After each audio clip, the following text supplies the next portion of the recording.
सांग सुख म्हणजे नक्की काय असतं, काय पुण्य असलं की ते घर बसल्या मिळतं. मला सांगा सुख म्हणजे नक्की काय असतं, काय पुण्य असलं की ते घर बसल्या मिळतं.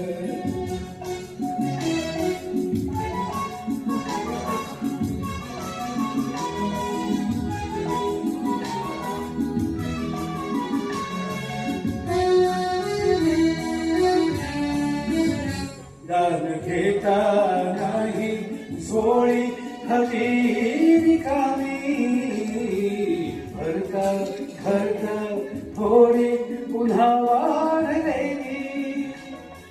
आपण फक्त घेताना लाजायचं